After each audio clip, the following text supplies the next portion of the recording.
बिस्मिल्लाहिर्रहमानिर्रहीम अस्सलामु अलैकुम वरहमतुल्लाहि वबरकातुहू। प्यारे नाज़रीन, कैसे हैं आप सब लोग। उम्मीद करता हूँ कि अल्लाह पाक की रहमतों के ज़ेर साए खैर व आफियत से होंगे।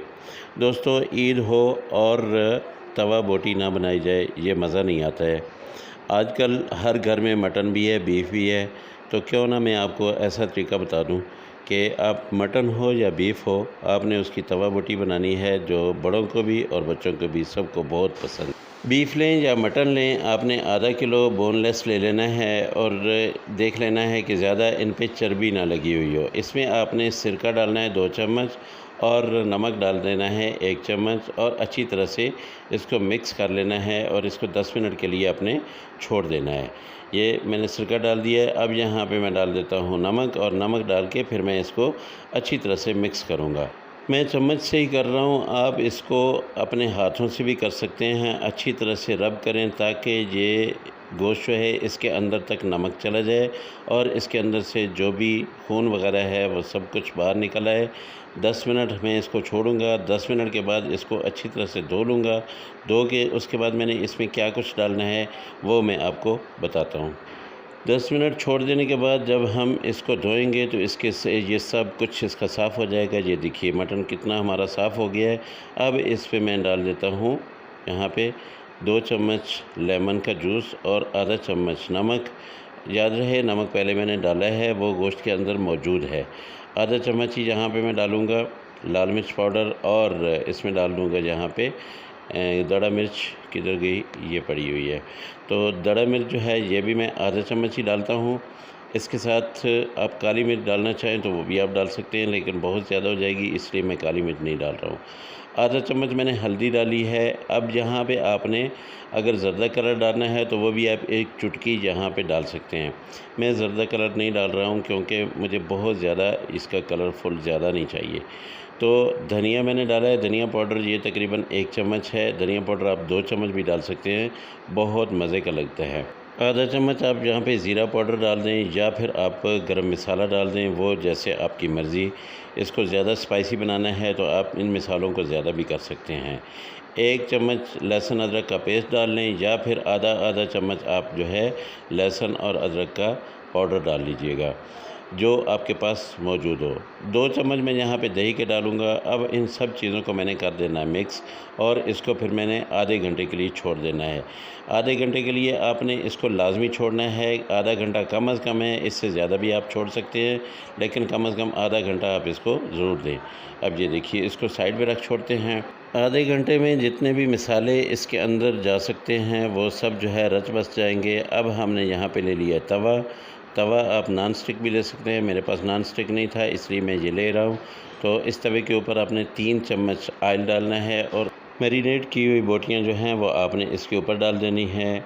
अब इसको आपने पकाना है, लेकिन सबसे पहले आपने जो करना है कि इसको थोड़ी देर के लिए हल्की आंच पे पकाना है और उसके बाद जब ये पानी छोड़ जाएगा तब आपने बेशक इसकी आंच तेज़ कर देनी है, या अगर आप हल्की आंच पे भी पकाएंगे तो थोड़ा टाइम ज़्यादा लगेगा, लेकिन बहुत ही मज़े का ये बनेगा। अब ये देखिए आहिस्ता आहिस्ता इसने अपना पानी छोड़ना शुरू कर दिया है।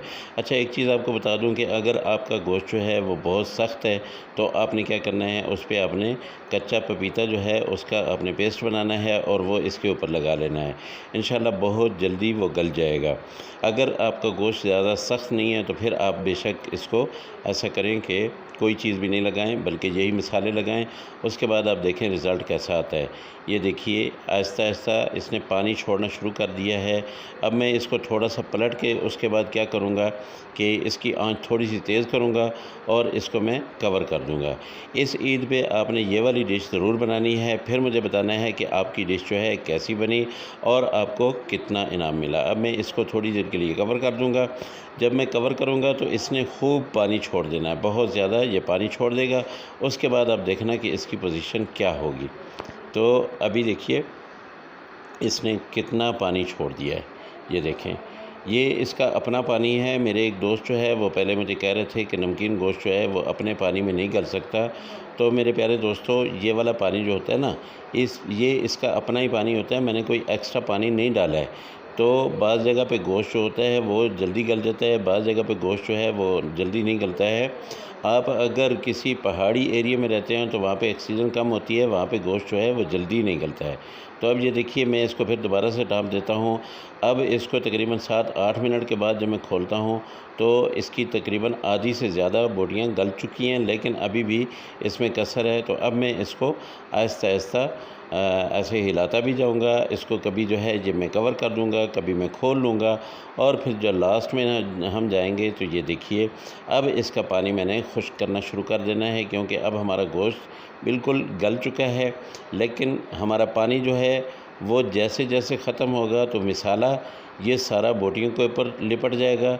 जब मिसाला लिपट जाएगा तो इसको हमने इतना पकाना है कि इसका कलर जो है वो थोड़ा चेंज हो जाए। तो इतनी मज़े की ये बोटी निकल आएगी कि आप देख के हैरान और परेशान हो जाएंगे। ये देखिए हमारा ऑयल जो है ये बिल्कुल सेपरेट हो रहा है, इसका पानी जो है बिल्कुल ख़त्म हो गया है। तो अब जो मिसाले हैं ना, अगर आप इसको गौर करेंगे तो ये इसके ऊपर लिपटना शुरू हो जाएगा।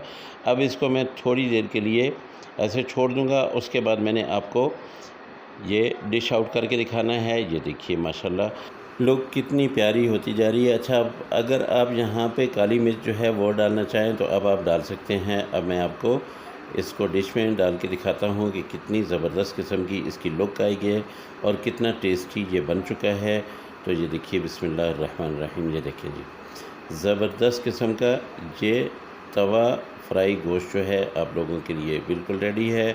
आप ज़रूर बनाइएगा और फिर मुझे बताइएगा कि आपका तवा फ्राई जो है वो कैसा बना। तो माशाल्लाह जी देखें, अगर आप लोगों को मेरी ये रेसिपी पसंद आई हो तो मेहरबानी करके मेरे चैनल को ज़रूर सब्सक्राइब कर लीजिएगा। साथ में लगे बेल आइकन को ज़रूर दबा दीजिएगा ताकि मेरा और आपका ये दोस्ती भरा रिश्ता जो है ये कायम दायम रहे। मेरी हर वीडियो आने वाली जो है वो आप तक पहुँचे, आप खूब इंजॉय करें। ये देखिए मेरे अल्लाह की रहमतें, मेरे अल्लाह की नेमतें आप सब लोगों के घरों में बारिश की तरह बरसती रहें। मेरे वो दोस्त जो परेशान हाल हैं, अल्लाह पाक उनकी परेशानियों को दूर करे। जो बीमार हैं अल्लाह पाक उनको शिफाए कामिला आजिला अता फरमाए, और जो बेरोज़गार हैं अल्लाह पाक उनको अच्छा और बेहतर रोज़गार दे। इंशाअल्लाह आप दोस्तों से अगली रेसिपी में फिर मुलाकात होगी। मुझे इजाज़त दें। अल्लाह हाफ़िज़। अस्सलामु अलैकुम वरहमतुल्लाहि वबरकातुहू।